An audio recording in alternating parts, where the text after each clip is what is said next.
Anxiousness seems to be a pretty common trait that we have as human beings.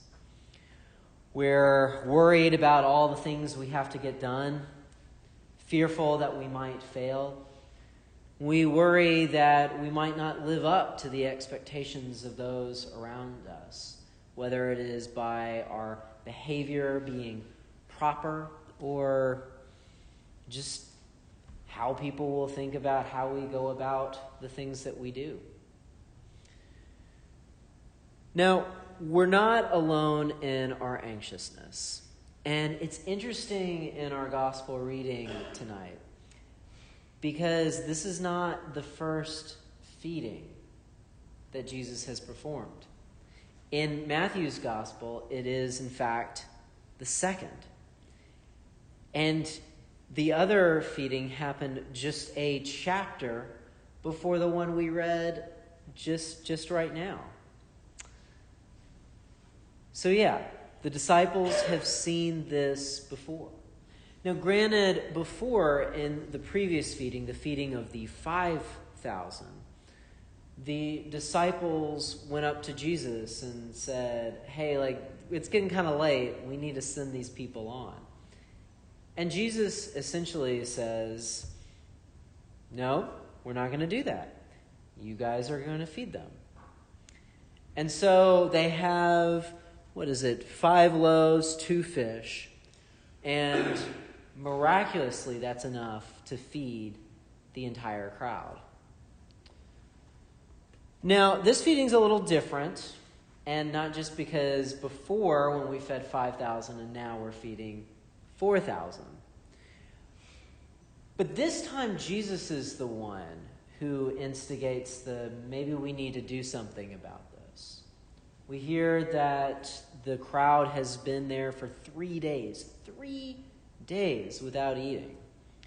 And Jesus wants to make sure that they don't leave and go home and faint. It's almost as if Jesus knows their needs better than they do. And yet, even though we've had this other feeding just a little bit of time ago, the disciples are still, well, what are we going to do? How is this going to work? And even though there's less people this time and more food this time, 7 loaves this time instead of 5, and we hear that there's a few small fish in this too. So we've got a little bit more food. And even though the baskets that are full at the end, there was more the previous time than there are this time, it seems like this should be something they're expecting. Jesus has done this before. It's not something unique or new. I think we, though, are often like the disciples.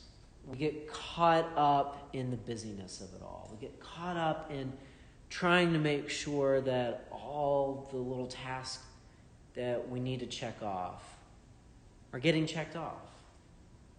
And we forget about the important things. Granted, food is important. But what's even more important than that is that these people, the crowd, are there with Jesus. That they're able to build that relationship with Jesus. And so what Jesus is doing is meeting the needs in order that the people can continue to be in communion with him. The lesson here for us is that God will provide for our needs.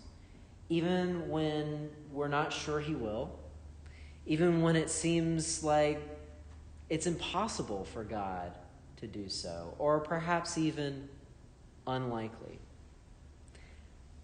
God's got the food covered. All we need to do is to stop and listen in order that we might become closer with our Lord.